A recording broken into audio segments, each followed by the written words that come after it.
Vamos a tratar durante esta hora 4 temas. Le llamé 3 temas que son uno y un punto adicional. Esos 3 temas son seguridad. Seguridad usando una tecnología de protección adicional que se denomina Virtual Patch o VPatch. El tercer problema está relacionado a las aplicaciones las cuales acceden a las bases de datos por medio de un pool de accesos de conexión para llevarlo al mundo cotidiano, aplicaciones como SAPS, aplicaciones como GD Edwards, aplicaciones como Oracle Suite, o todas aquellas que usan en general lo que se denomina un middle tier. Y hay algo más, una tecnología nueva que hemos sacado hace muy pocos días al mercado y les contaré de ellas al final. Vamos al primer punto.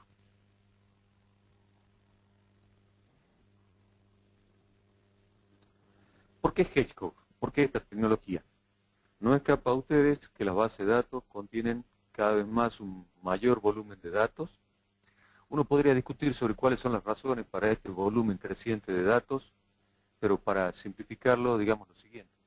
La población crece, las funciones y las relaciones entre la población crecen, los atributos que describen a las personas, a las relaciones también crecen y por lo tanto toda esta información, esta es solo alguna de las razones, debe volcarse en un repositorio de datos.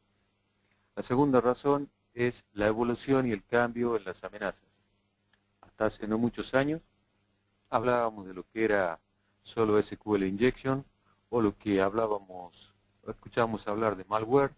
Hoy escuchamos hablar de tecnologías como rootkits, que antes eran propias de los sistemas operativos, hoy también existen rootkits de primera, segunda y tercera generación, aún para las bases de datos o para explotar vulnerabilidades en las bases de datos. El tercer aspecto que nos importa es la información que reposa en las bases de datos está sujeta a vulnerabilidades internas y externas. En general hay una tendencia a creer que el atacante más peligroso es el atacante externo, pero si uno mira las estadísticas año tras año, si toma por ejemplo las últimas estadísticas del FBI, verá que la mayoría de los ataques se gestan, el 80 y pico %, se gestan desde adentro de la organización. En general, a medida que las tendencias de ataque crecen, los hackers se vuelven más expertos, los ataques tienden a no dejar huella, con lo cual lo que es el análisis forense se vuelve cada vez más complejo. Las organizaciones, cada vez más por el volumen y la sensitividad de los datos que poseen, se ven obligadas a cumplir con determinados marcos regulatorios. Esos marcos regulatorios, han escuchado hablar seguramente de SOX, para aquellas empresas que cotizan en la bolsa en Estados Unidos, PCI, existen otros como AI, se aplican por salud como HIPAA, aún no vigente en muchos de los países sudamericanos en particular, pero sí vigente en algunos países europeos y en Norteamérica. Otros estándares como SAS que se aplican a la industria de servicios, etc. Y por último, existen otras soluciones, ustedes deben haber escuchado y posiblemente evaluado en algún instante, tecnologías las cuales están fuertemente orientadas a hardware o lo que denominamos appliance. Pero estas tecnologías tienen vulnerabilidades o tienen falencias básicas en su concepción. Por ejemplo, solamente pueden proteger los segmentos en los cuales los appliances se encuentran, dejando vulnerable a la protección de las bases de datos para otros segmentos. Veamos en un gráfico rápidamente de qué se trata este problema. Fíjense ustedes, no sé si pueden ver el movimiento de mi mouse, pienso que sí. A la izquierda ustedes tienen un primer segmento de usuarios que llamamos aquellos usuarios que acceden a los datos que están en las bases de datos desde fuera de la organización, lo que llamamos outsiders. Existe un segundo segmento de usuarios, los cuales se encuentran en esta zona, llamados insiders. Estos usuarios acceden a las bases de datos por medio de aplicaciones. Veremos en un instante un poco más de detalle sobre esto. Existe una tercera categoría de usuarios, que son estos que están acá, que denominamos usuarios privilegiados. Estos usuarios en general no acceden desde afuera del firewall o no acceden desde las aplicaciones, sino que acceden directamente a las bases de datos por medio de comandos, los cuales o permisos le han sido oportunamente garantizados. ¿Cuáles son los problemas? Los problemas acá son tres. No son la totalidad de los problemas, pero sí los más relevantes. Primero de ellos, cada vez más el tráfico viaja por las redes de modo encriptado.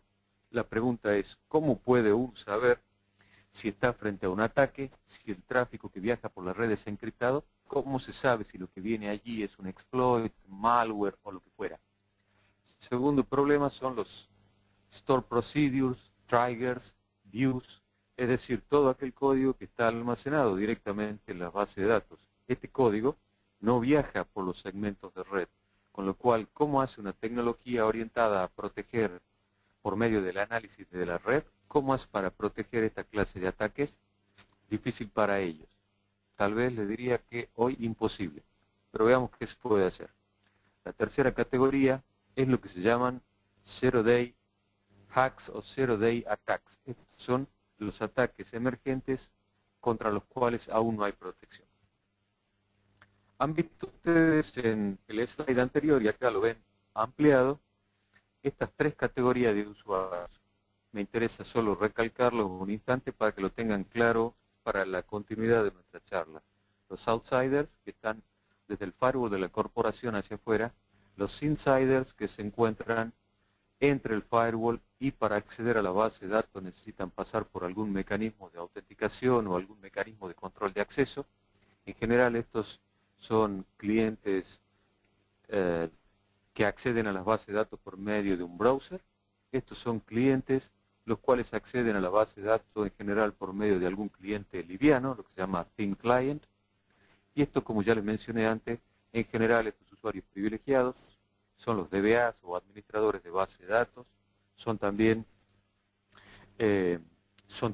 los administradores de sistemas, en general todos aquellos usuarios con permisos privilegiados. Y valga acá este comentario a pie de página, muchas veces estos permisos son innecesarios e inadecuados, solamente se los otorgan por tradición o por herencia. Bien, lo que vimos hace un instante es esta zona que ven ustedes en la izquierda de su pantalla. Fíjense ustedes ahora qué es realmente una base de datos. Hemos simplificado o tendemos a simplificar lo que es una base de datos y pensamos que una base de datos es solamente esto, las tablas las cuales componen los datos. Pero una base de datos no es solamente esto. Una base de datos es esto, los datos, más la ingeniería o el engine o la lógica, la cual es responsable de interpretar los pedidos que vienen de los listeners, interpretar los pedidos que vienen de los store procedures, triggers, views, entregar respuestas y desde este lugar acceder a los datos. Este engine en general es responsable, por ejemplo, de lo que es mantener integridad referencial y todas aquellas otras operaciones y problemáticas que ustedes entienden suceden en una base de datos. Ahora observen ustedes lo siguiente. Sea que los pedidos vengan por medio de una conexión local, sea que vengan por medio de una conexión de red, sea que los pedidos se originen pedidos y o respuestas desde store procedures, triggers o views, observen ustedes que todos tienen un lugar común. Esto que está acá.